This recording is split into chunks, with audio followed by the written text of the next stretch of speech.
Hola, vamos a continuar con la clase número 3 de la formulación de problemas de investigación, el seminario que tenemos para los estudiantes de los programas de maestría de la Dirección de Investigación y Posgrado de la Universidad Nacional Experimental Politécnica en su vicerrectorado Luis Caballero Mejía de Caracas.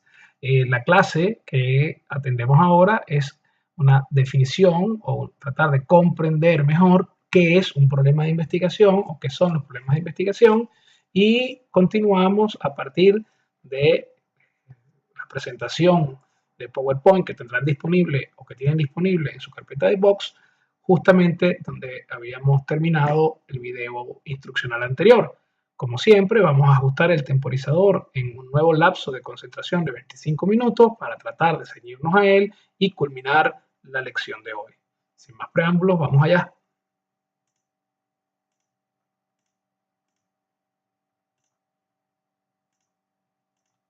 Habíamos quedado hablando, explicando algunas características, elementos que tiene un problema de investigación, o mejor dicho, la descripción del problema de investigación, que los habíamos tomado de aquellas clases que tuve la suerte de recibir con el doctor Carlos Sabarce en la Universidad Central de Venezuela.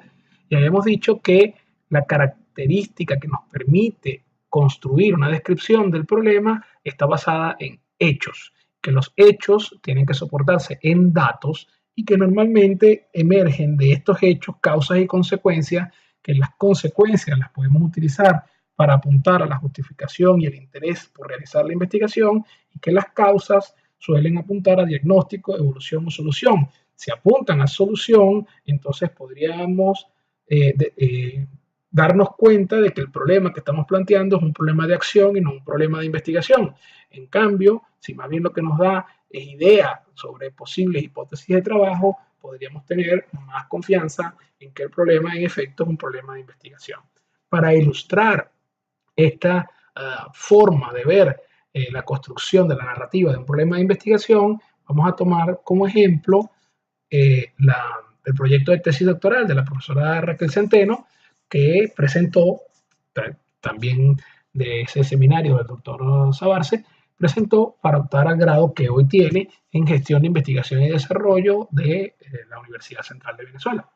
El proyecto se presentó en abril de 2016 y su tesis se denominaba, al igual que el proyecto, Aproximación sistémica al conflicto entre autonomía y control en la investigación académica.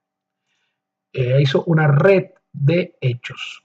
Observó que existía para ese entonces una merma de la producción científico-académica en Venezuela, cosa que todavía se puede ver, que había un proceso en marcha de reorientación de los fines y tipos de investigación a partir del nuevo impulso que daba el Ministerio de Ciencia y Tecnología hacia los programas de investigación, la disponibilidad de recursos para la investigación, que es un asunto que influía, según la percepción de la profesora, en esa dinámica de conflicto entre autonomía y control, al igual que una gestión que no era transparente, explícita, clara sobre las actividades de investigación, una ausencia de retroalimentación entre los clientes de la investigación, entre de los cuales está la sociedad, y las instituciones claves que están asociadas al sistema de producción de conocimiento, y todo ello terminaba pues en una insatisfacción generalizada de todos aquellos que tenían interés o relación con el sistema de producción de conocimiento científico-técnico en Venezuela. Entonces ella hizo esa lista de 6 hechos. Cuando empezó a pensar en causas y consecuencias, observó, por ejemplo, que la merma de la producción está causada por una ausencia de registro, porque hay poco intercambio con los centros de conocimiento, porque hay pocos incentivos y premios.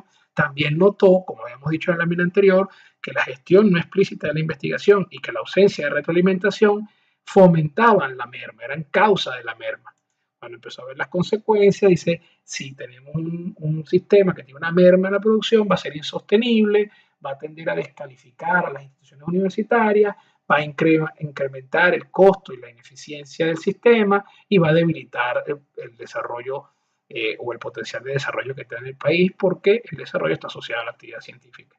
Entonces, de esa misma manera, pues desarrolló causas y consecuencias o estableció causas y consecuencias sobre los distintos hechos. Como ustedes pueden observar, una lámina como esta más allá de que los colores que utilicé, gracias al fondo que tengo en estas láminas, no es quizá eh, el más adecuado, aunque sin duda es bastante llamativo y atractivo, tiene una cantidad de asuntos que al ir desarrollándolos como un todo coherente nos va a dar una elaboración del problema, un planteamiento del problema sumamente sólido. Y lo que quiero que observen por la misma disposición que presenta la lámina, como el centro de esa descripción son los cuadros que representan los hechos. Ahora, dense cuenta que les dije que los hechos no pueden ser un mero enunciado. O sea, una cosa es que a través de la lectura, sus opiniones y experiencias personales, discusiones con otros, técnicas de brainstorming o lo que sea, ustedes desarrollen una lista de hechos como la que desarrolló la profesora en este ejemplo, y otra muy distinta es que se convierta en un problema de investigación, porque para que eso ocurra así es necesario que entonces se consigan datos, otras investigaciones que soporten experiencias, opiniones de autoridad que permitan, cuando uno va narrando y apuntando estos hechos en el texto, los soporte de manera correcta, utilizando el sistema entonces de citas y referencias. Entonces, estos hechos, las causas y consecuencias que se utilicen al construir la narrativa descriptiva de la situación insatisfactoria que consiste el problema, necesitan identificar datos y otras investigaciones, opiniones calificadas que avalen lo que se va planteando en el texto. ¿Qué tenemos que hacer? Según Booth y colaboradores, dice que lo que debemos hacer es identificar un área temática donde esté el problema de investigación. Eso ya, digamos que nosotros lo hemos ido discutiendo cuando hablamos de elaborar el mapa de conocimiento, que nos permite identificar la temática a través de algunas condiciones particulares de utilidad, como es nuestros propios intereses y nuestros conocimientos, experiencias, dónde vamos a sacar los datos, etcétera. Esa área, ellos plantean que la vayamos reduciendo hasta que identifiquemos un tópico plausible. Noten que cuando aplicamos el mapa de conocimiento, tal como les enseñamos en la clase anterior, nosotros lo que hacemos es en efecto reducir el área, apretar el área, restringirla, identificando un tópico que sea plausible, que lo hacemos en la intersección de nuestros intereses. Luego plantean que ese tópico que hemos decidido estudiar debe ser cuestionado desde perspectivas distintas. Finalmente, dice, una vez que usted ha cuestionado eso, va a ser capaz de definir una racionalidad para el proyecto de investigación. ¿Qué es esa racionalidad? Aquello que vimos en la gráfica de Triago y Serpa, que son las restricciones y condiciones que impone el estado final o meta sobre la situación insatisfactoria ideal de donde va a partir nuestra investigación, y que nos van a permitir, como hemos discutido antes, escoger entre las diversas herramientas y arsenales de métodos rigurosos para hacer ciencia, aquellas que sean coherentes para poder generar el conocimiento desde la situación insatisfactoria y que apunte a la situación ideal. En términos de nuestra estructura, lo que hacemos es identificar el conjunto de datos, ¿verdad? En la estructura que hablamos hace un segundo sobre el problema de investigación, el conjunto de datos que soporten esas características identificables en la situación insatisfactoria y relacionar esa situación insatisfactoria con el estado actual del conocimiento. ¿Cómo es entonces un buen problema de investigación? ¿Cuándo tenemos idea de que hemos alcanzado un buen problema de investigación? Si ese problema está bien planteado, es decir, está escrito de manera clara, tiene la información de manera concisa.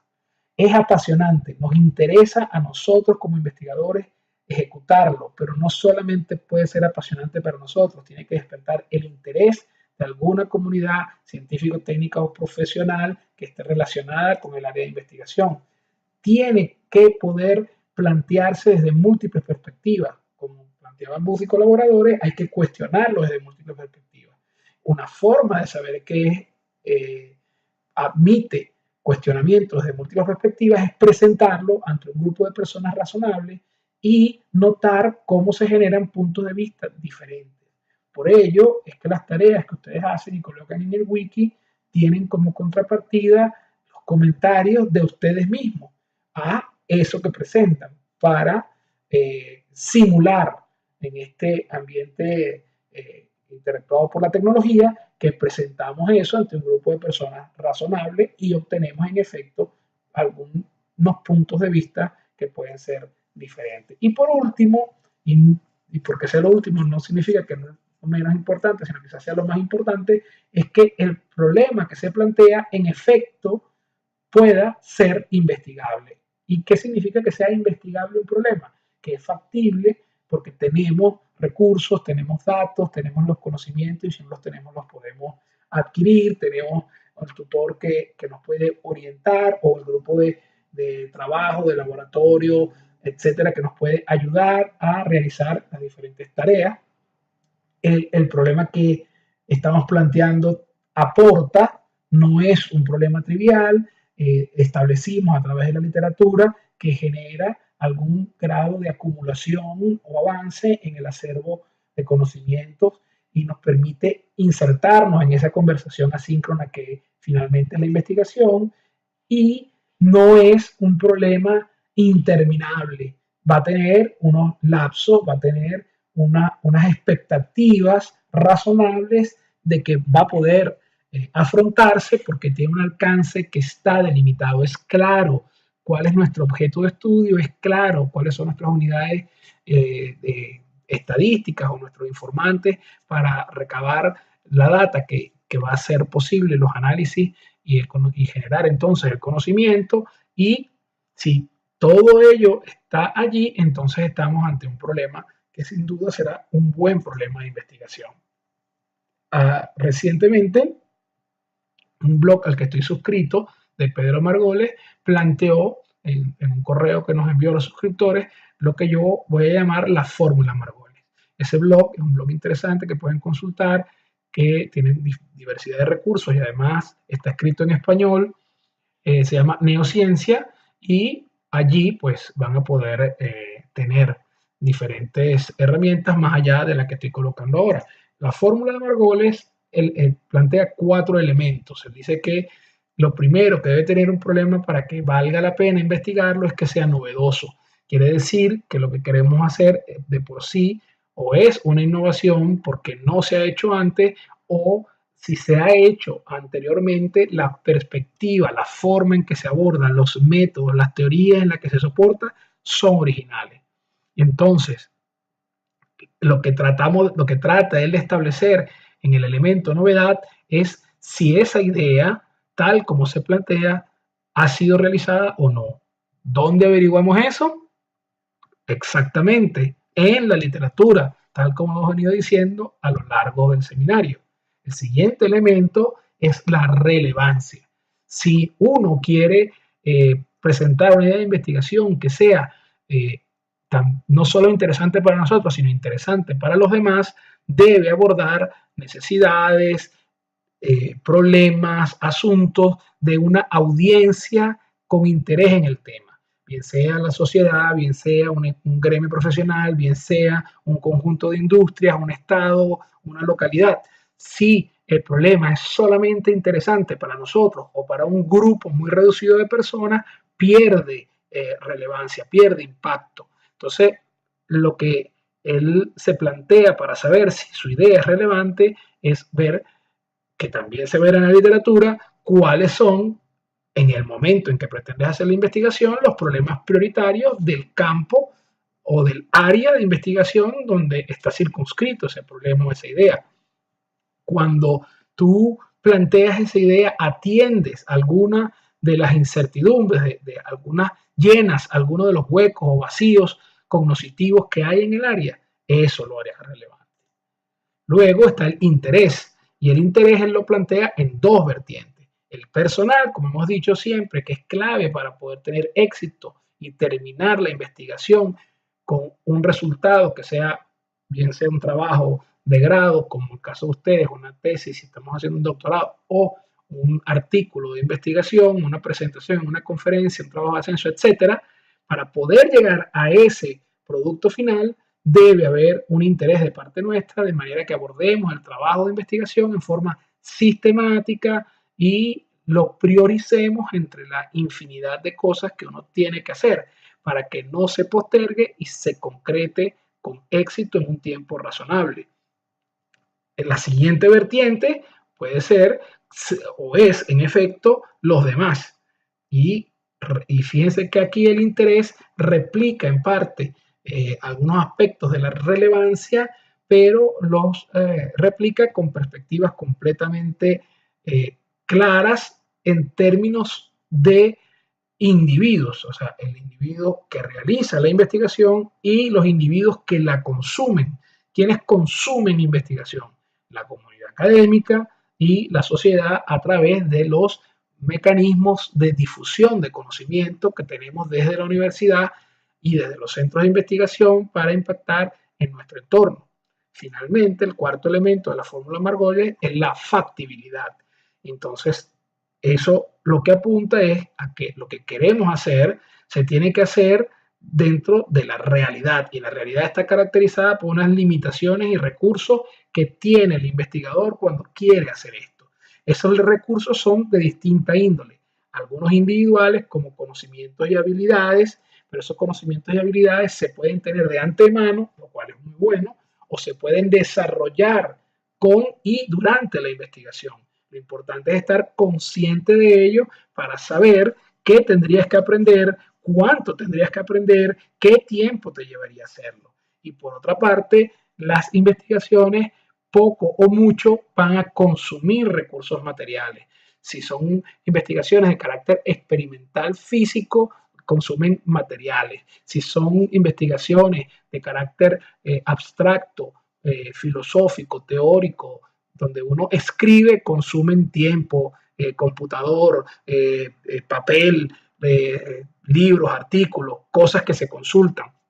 Si son investigaciones de índole social, es preparar una encuesta, aplicarla, obtener los resultados, usar el software estadístico. O sea, siempre hay recursos materiales asociados al desarrollo de una idea de investigación. Y eso siempre, sí, al ser recursos materiales, se cuantifica en términos monetarios.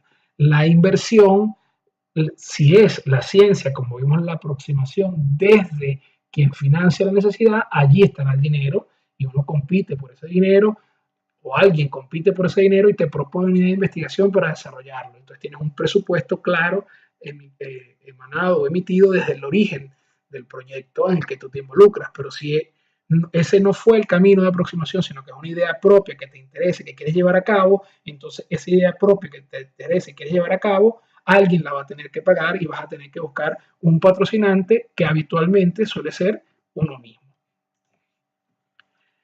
Fíjense que hay muchísimas herramientas de, digamos, gerenciales o acrónimos o cosas sencillas disponibles en la literatura gerencial, pero además en Internet, en cualquier parte, para ayudarnos a hacer cosas. Una de ellas es el acrónimo anglosajón SMART. SMART, cuando lo ponemos como palabra, significa inteligente, y por eso digo que una idea de investigación debe ser inteligente. SMART es un acrónimo que habla de la S por específico, la M de medible, la A de alcanzable, la R de relevante y la T que implica una asociación en el tiempo. Este acrónimo tiene una larguísima historia en la literatura gerencial. Uno de los que se cita con más recurrencia, porque lo desarrolló en un libro, pero la idea no es original de él, es el gran gurú de gerencia llamado Peter Drucker. Y esta herramienta SMART se ha venido posicionando para uno plantearse objetivos, y entre las diversas áreas donde se ha venido posicionando, se ha venido posicionando en la gerencia de proyectos para plantear objetivos que sean inteligentes. Entonces, retomando, la S va por specific en inglés, específica en español, y para saber si una idea de investigación o una meta o un objetivo es específico, tenemos que estar seguros que responde a la pregunta ¿qué es lo que quiere lograr? Y para saber que es específico, también debe estar escrita en una forma en la que muestre lo que se quiere alcanzar. Cuando ustedes plantean su idea de investigación, debe quedar claro qué es lo que se quiere lograr, cómo, qué es lo que se va a alcanzar. Por eso que les decía en la clase anterior que el título de la investigación es una versión del objetivo, porque el objetivo finalmente es lo que queremos alcanzar. Y en términos de lo que hemos venido discutiendo en esta lección, lo que queremos alcanzar es aquella situación ideal que nos va a sacar o a evitar a que lleguemos a la situación insatisfactoria que describimos en la narrativa del problema. Va a ser medible y va a ser medible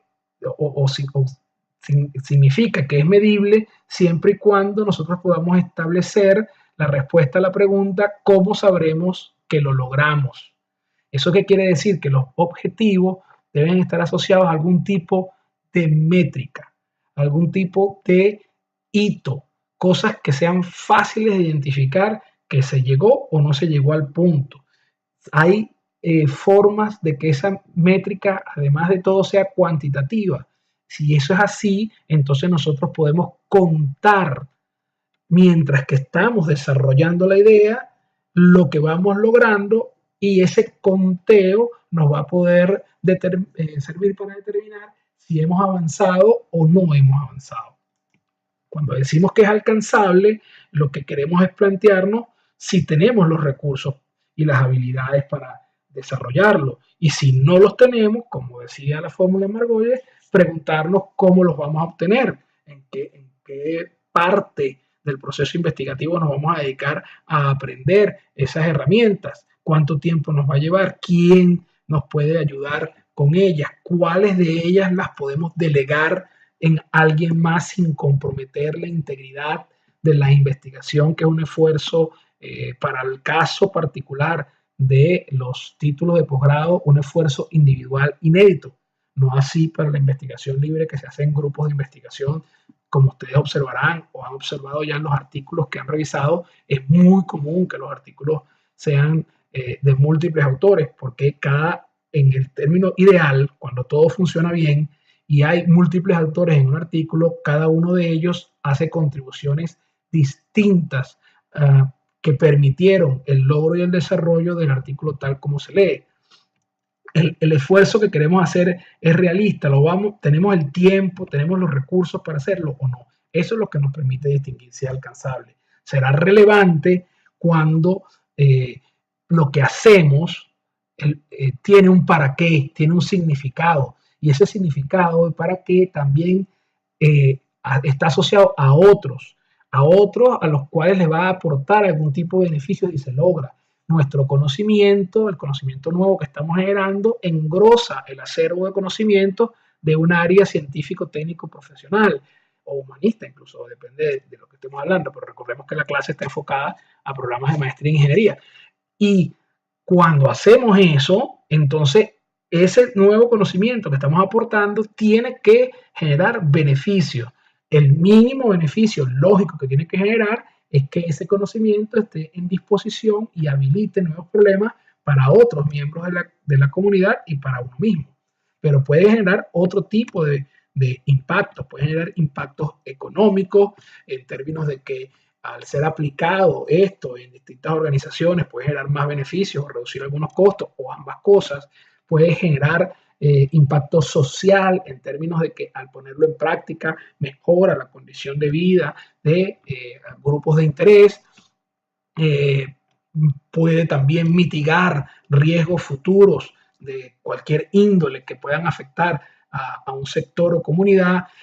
Puede tener o tratar de contribuir en términos institucionales al logro del propósito o misión de una institución determinada. Puede ayudar a que se materialicen los contenidos de planes, proyectos, leyes, etc. Entonces, todo ese conjunto de cosas lo hace relevante. Noten que el relevante, que estaba en una de las acepciones de la definición de investigación de la Real Academia Española, el relevante es lo que hace que valga la pena investigar. Entonces, el relevante es lo que va a ayudarnos a apuntar hacia la justificación de nuestra investigación, que probablemente no sea más sencillo de percatar cuando derivamos las consecuencias de los hechos con los cuales describimos la situación insatisfactoria.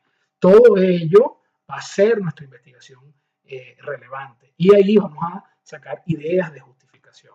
Y finalmente, el hecho de que tenga un horizonte temporal.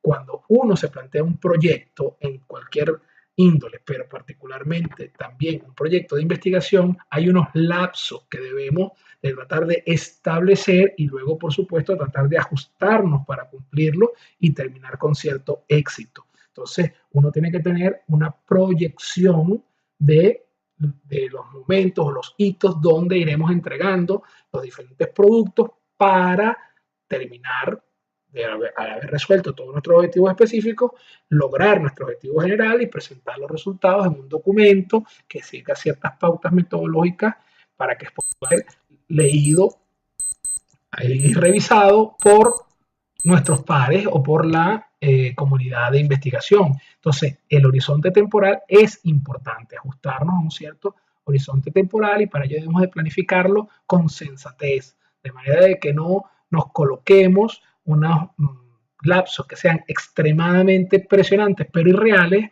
ni tampoco tan laxos que hagan que abandonemos el ritmo, el espíritu, el interés por investigar. Entonces, aprovecho para recordarles que en la literatura especializada de lo que es el síndrome todo menos tesis, se habla de que una vez construido el proyecto de investigación de manera clara y correcta, la investigación debería poder llevarse a cabo con un esfuerzo que oscila entre 120 y 160 horas de trabajo, una vez que esté el proyecto y que ese proyecto, por supuesto, sea SMART. Con esto terminamos esta clase número 3 con su segundo video instruccional. Espero que haya sido o sea de utilidad y provecho para todos y pronto nos veremos con una nueva clase en el canal de YouTube. Muchas gracias.